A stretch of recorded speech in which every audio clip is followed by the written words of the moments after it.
Hello everybody, welcome back to Let's Play HOI4, the New Order as Iberian. Let's continue on for last off. So, we're currently still finally dealing with the oil crisis.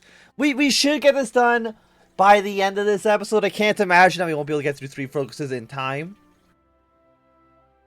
Because right now we are going to increase our GDP just a little bit. Thank us later. Crucial moment in history. Like, we're pretty close to where we need to be. Ron has now exploded into a massive civil war. So, of course, we got the Imperial State of Ron. I think, yeah, the rest of them do unify underneath a faction. And then I think after that, they'll eventually all go to war with each other. We'll see who ends up winning that war. I would imagine right now... I mean, who's actually going to win this? 6 to 21, 5 to 22... Or 15 to 22, I should say. So it looks like the Islamic State has the most power at the moment. But we'll kind of see, because they have very funky borders that are bordering quite a handful of people. So they might end up being absolutely murdered. But who knows, right? I don't. At least not right now. So we have planes and reserves. I mean, at this point, like, we don't really care about our planes that we have in reserve. I'm assuming we probably got a lot of them. Because we don't, we're building, yeah, we leave a few hundred aircraft in storage, but like we don't really need the aircraft. Because again, like, who would we be going to war with? I can't think of anybody. Like Italy, I don't think can happen. Maybe Germany, if we end up joining up with the OFN and like somehow they end up at war with each other. But I'm pretty sure if that happens, it just leads to like a nuclear apocalypse, which I don't think we would end up winning anyways. Just a guess there. Anything else happening in the world? Anybody else at war? The answer is like not really. Most of the where are you? You are, I think you're the ones down in Africa, right? But most of the world right now is at relative peace. Yeah, you two are still at war with one another. Do you guys not have like any troops? You both have 5 divisions. There's probably like what? 1, 2, 3. And there's exactly 5 provinces, so yeah, the AI can't really push here at all. But that's kind of okay, it's not a huge concern for us. I mean, Imperial State of Iran, I mean, they are holding out a little bit, but again, I don't think they're going to survive for too long. And it's already, what, 1971? I don't really think anything else is really going to happen too much. Like, we're basically at the end game for most countries. Yeah, like, I think the only thing you guys are doing right now is dealing with the oil crisis. And once you're done with that, I don't think you guys will have any more focuses. Ultras Cavo appears on television. We will just go for the last focus here as well. In a surprise televised address, the Prime Minister today announced to people of Iberia on the matter of the oil crisis. He thanked them for the resilience that the majority has shown, adding that he truly felt proud to be governing a nation committed to the ideals of individualism. Moving swiftly onwards, Ultras attended to the matters of complaints or government actions, conceding that certain actions, no matter whether their intentions were aimed towards the greater good, negatively had impacted some part of the population. Directly addressing those who had currently employed, he promised that with the eventual upcoming upswing in the economy, there surely will be a place for them to return to. He, however, did not apologize, staying resolute. He argued that the policies of the government had been necessary countermeasures to prevent the crisis from developing further and critically affecting the economy. With the reforms, the newly structured economy, which now would be able to gain even more from the free market efficiency, would emerge from the crisis sooner and more durable to future shocks. When the good times come with this development, so too would the benefits trickle down to the public. Finishing with a sheepish smile, he added that in time, the populace will thank the Ep.30 for what they have done to save the Iberian economy. So we got a little bit more stability out of that, which I am definitely glad for. Get a little more political power. I mean, we're already at 2,000 out of 2,000. Like, 250 political power doesn't do anything. Right? Like, we have nothing to spend political power on. We are producing old IFVs, so let's get some better ones going. But I'm pretty sure there's nothing to spend political power on. I mean, I guess we could, I was gonna say, like, improve relations, but I don't know if you can actually even do that. No, you're not even allowed to do that in the New Order. So there's really nothing we can do with what we currently have. And at this point, like, what we research doesn't matter so much. We can upgrade our APCs to be advanced. Is there anything we're missing? Like, I said, like, we have a decent stockpile of weapons and all that good stuff. But does that really make a huge difference? Again, like, not really. Like, again, with nobody at war, like, these guys will end up at war eventually. And again, which Boris Yeltsin, I would be surprised if he doesn't win with, like, 3 times the amount of troops. Maybe actually up to 4 times the amount of troops as the Serbian Federation. But yeah, like, there's no way you lose, right? I can't imagine it. Like, at some point, like, I don't think Siberia has enough troops to actually man the entire front line if they expand too much. I mean, this all is, like, core territory. They're gonna have to expand a lot. Picasso's return. Paul Picasso gazed out the airplane view. From up high in the air, his native Spain seemed the same as when he last saw it more than 30 years ago. Back then, just as the Republic crumbled, he never imagined he would have gone this long. In later years, after he further forced to flee from France to Mexico, he never imagined he would be able to return. The return to democracy, flawed as he may have viewed it, finally opened that door. The stewardess says, "We're close to Barcelona," whispered his wife, Janica, from the seat next to him. Picasso turned to smile and clasp her hand, but said nothing. He knew it was both an announcement and a warning. Sure enough, in the moments, Picasso was able to see the Mediterranean on the horizon, glimmering under the sun, and right before it ran a new shoreline. The vast expanse of desolate land created by the dam. It stirred a deeper repugnance in Picasso, and a chill ran through him. No amount of pictures could prepare him for the feeling to witness it in person. The sheer magnitude of Anatropos' devastation, even with some of the land put to use, it was beyond unnatural. The artist settled back into the seat and rested his eyes, attempting to drown out his thoughts with the drone of the engine. 89 years coursed through his bones. They had seen it through a lot. His youth in Magla, the establishment in Montremer, the rise of Cubism, the strife of war, the Great Depression, his own depressions, all the friends he made, all the women he had courted. Of late, the many lovely years in Mexico, wine and good company, and pleasant archipelago. Nearly all of that, all those places, all those people were spent and gone, vanished to time. That was normal. He was old. Time to come home. Welcome back, Picasso. The good old Barcelona. I mean, we did blow up that city with battleships like a few years ago, but don't worry about that. I'm sure it's fine. Okay, so with this being resolved, we should then, I mean, we're still considered going through a crisis. We should hopefully get an event soon being like, hey, you've solved it. Yeah, there we go. Iberia's returned to normal. Today it was announced that Madrid and Lisbon that after a month of hardship and struggle, the oil crisis that had rocked Iberia is coming to an end. With the price of oil still high but coming down, the economy still needs time to recover and rebound. But all citizens can breathe a sigh of relief that the worst is over. Fuel and energy for industry, homes, and transportation is now available in sufficient quantities to return to a somewhat normal life. We can rest assured that we are on the right course for a prosperous future. There we go, fantastic. So now we can get done our other focuses. Embrace capitalism. Increase military hostility towards the government. Let us... So, I mean, we don't want to side with the OFN quite yet, I think. So, you know, let's embrace capitalism first. Seems like a first step now that we are done with the depression. Like, how many focuses do we have left? 2, 4, 6, 7, 8, 10, 12, 14 there. And then 2, 4, 6, 8, 10, 12, 14, 16 here. So we're about 31 focuses away from actually I'm sure having done everything. Okay, their alliance has collapsed before the Imperial State actually ended their war. So actually the Imperial State of Iran, they might actually stay up in power. We will have to see. I can't imagine the socialists are going to win. This guy down here is I mean, I guess you're only technically at war with the Imperial State. Are you all at war with each other? Yeah, you're all at war with everybody.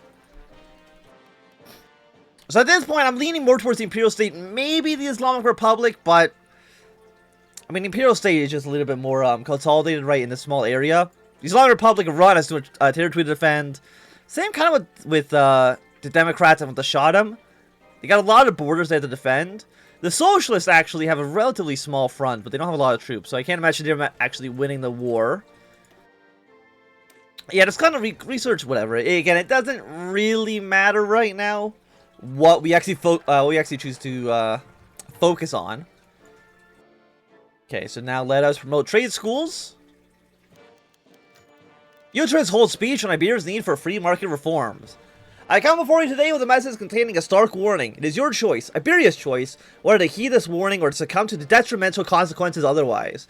We've emerged victorious out of a dark age. Some may call it our golden age, but they are either selfishly devious in nature or misinformed.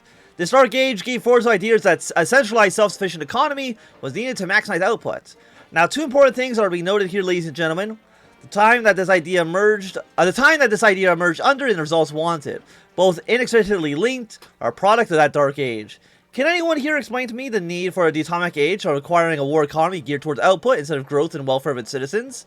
I come before you today professing that warning that this area of mindless economic policy has to stop before we all fall behind the rest of the world and are eternally forgotten as the union of two of the world's most decadent empires.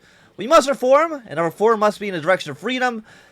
It is precisely economic freedom which ultimately gives people the freedom in their daily lives. This, Iberians, is what we shall strive for. Okay, so get trade schools, privatize government assets, reduce economic restrictions. Yeah, 'cause I'm assuming, like, this is the last focus, right? I can't imagine there's going to be too much more after this point. Like most countries, they're, what do you call it? Most countries' focuses end around, like, 1971, 1972. A new Russian Republic. Did they unify peacefully? Oh, they did unify peacefully. Interesting, okay. I didn't know you could unify peacefully. You have 111 divisions. Russia actually might have one of the biggest armies in the world right now. They might have, they probably, okay, they have more troops than Germany does, but they have more troops than any single, member of the German faction.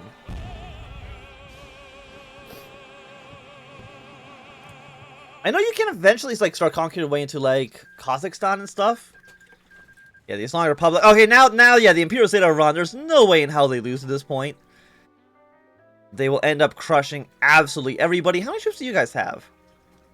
I can't imagine too many. Yeah, no, 0. You know, that's going to be really bad once the Imperial State of Iran is at your front lawn. Front lawn? Front door? Whatever you want to say. A new curriculum. The principal took his seat at the head of the conference table seated with 12 teachers, all men aged 30 to 60, to discuss how the recent legislation would impact the 1972 to 1973 school year. First, 3-year secondary schooling would be mandatory and free of charge to all Iberians aged 15 to 18, including girls, many of whom previously received only primary education. As the number of enrolled students was to increase sharply, classroom sizes would be significantly larger in the following years. Several teachers expressed their concerns, frustrated to be assigned so much more work with no increase in pay, but the principal assured them that this would be temporary as the system underwent its transformation. Second, those schools shall remain segregated by sex. Girls would be now entitled to free secondary education equivalent to boys in recognition of their increased involvement in the workforce. Girls would be educated in the arts, science, and even technical skills to ensure that they will become productive workers and better raise their future children. As a boys' school, this did not especially affect the teacher's job personally, though a few shits in their seats uncomfortably. Third, the very goals of the secondary education were to be changed. No longer was the main goal of education to guarantee loyalty to the government, strict adherence to gender roles, and conservative morals. Rather, education would become the engine of which a new generation of professional workers and academics would be created. While 3 years of classes in Catholic ethics and religious study will be mandatory, the formation of the national spirit class for both sexes and a housework class for girls have been axed entirely. This final point proved much more controversial among the assembled teacher. It was one thing to provide free secondary education to all teenagers regardless of sex, but a different matter to entirely axe such important classes. What was the purpose of schooling if it was not to preserve the Iberian family? And what ideas would these girls get into their heads? So you are, yeah, economic base poverty rate. I mean, how actually is our, everything is, I mean, not everything. A few things are slowly increasing. Primary schooling. We still have, like, a lot of poverty in the country. We do have Spartan discipline, which might actually be the, yeah, it is actually considered the best option here. So our army is pretty good. What is this? Organization tax 10.5%. A lot of organization, a lot of recovery rate. Overall, pretty good. Right now, we are in primary school. Accurate golden age. Poverty rate is still pretty bad. Apparently there's also Spartan Ideal. I have no idea what you are, but okay. Let's go with... Let's privatize government assets. Make a little bit of money that way. Apparently it's also making old equipment. Okay, let's also get the advanced main battle tanks. Like, what, early rifles, we got a lot of advanced, a lot of improved. I mean, overall, we got, like, decent stuff. I mean, I guess we could help... Can I, like, help one of you win? No, none of you guys would even accept anything from me. And free military factories. I guess we'll make some more tanks. Again, it doesn't really matter what we choose here. Yeah, we'll go with this, upgrade. Yeah, so it looks like the Imperial State has won their war. They do have German military advisors. I mean, almost everybody in the Middle East actually has German military advisors, which is a little bit worrying that we're giving Germany so much influence in the Middle East. Probably something that we should be wary of. If anything, it's something that the United States should also be kind of worried about as well. And I think they will be having their Iranian Civil War. Will you just like Libya? What are you doing? New Republic. Oh, you're still trying to deal with the oil crisis. Okay. What do I think you are? It looks like they're going to try to do some wars in the Middle East. In good old American fashion.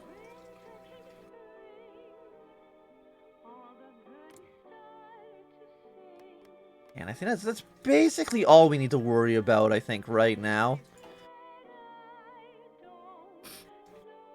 Because, I mean, the Italians... I know Italy can join with the OFN as well. We'll see if they kind of do that. I mean, you're in the OFN. We're eventually going to join the OFN. Okay, you know, let's loosen restrictions on speech. Privatization of government assets. Not shortly after Uterus gave his well-received speech, the market-centered new state apparatus kicked into gear, his mission to slowly dismantle itself for the good of the country and less obviously itself. Many of the state-run industries, which had been under the jurisdiction of multiple government industries, like the defense or interior, were beginning to be packed and repurposed to be sold to Iberian private investors, who had slightly different goals than their state counterparts. As conservative and flagellant protests are springing up around the nation, not large enough to be an immediate concern, the market was beginning its interpersonal process, valuing the prices of various new products that had been added to the section of supply. How this reform will play out is only time and the invisible hand can tell. Is there anybody else who could join the OFN? Maybe Greece could, if they had a focus tree. Is there anything? Like, I just want to...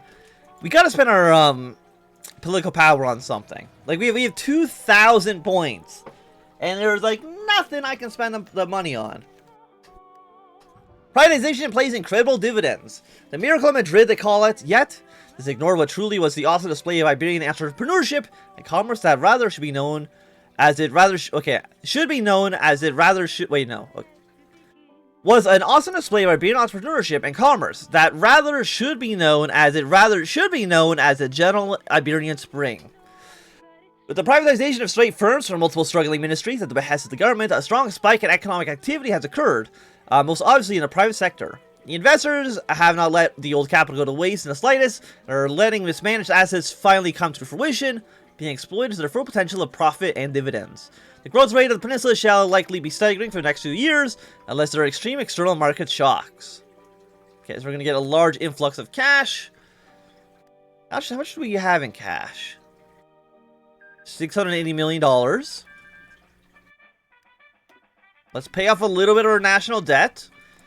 Yeah, in Iberia, they've won. They defended Tehran. I can't imagine you had to do anything else, though, right? I'm surprised you even have, like, a small little focus tree for the Iberian, or the Iranian Civil War.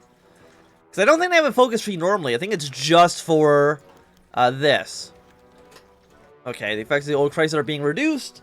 Absolutely wonderful for us. I mean, we're making decent fuel. From refineries, from 34 oil, which I think we're importing from our puppet state down here. I love this sweet-ass crab logo.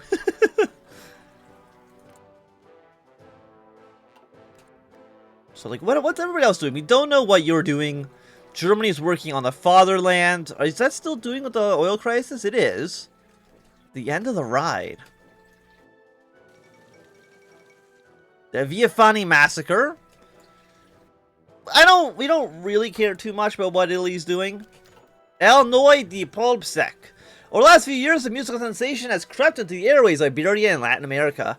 Now with the release of his new studio album, Mediterraneo, singer-songwriter Joan Manuel Serrat was undoubtedly one of the country's major cultural exports, topping the charts across the Hispanic and Lusophone regions. Nicknamed El Noa de Pablo Sec, at their Barcelona neighborhood which he grew up, Serrat's particular blend of string singing, nostalgic lyrics, classical guitar, and orchestral backing band has captivated listeners worldwide. Tours throughout the Americas have earned him awards in televised performance in Brazil, Mexico, Chile, and Argentina, on top of his enormous popularity at home. An early member of the so-called Nova Canso, a movement to revitalize Catalan music, Serrat was no stranger to politics. The son of an anarchist who was part of CNT during the Civil War, the AAS kept an eye on his activities since he first gained prominence in the mid-1960s, centering several songs in Catalan and others critical of the Cadillos. Since the turn of the decade, Serrat's politics appear to have mellowed out, and his singing in Spanish now draws criticism from Catalans that he has sold out. Either way, he continues to sell out concerts across Catalonia. But I think with that, it's going to be a good time for us to end this episode for now. So thanks everybody for watching. My saying some. If you enjoyed, my thumbs up. Not doing, totally thumb down. If you want to see more, subscribe, and goodbye.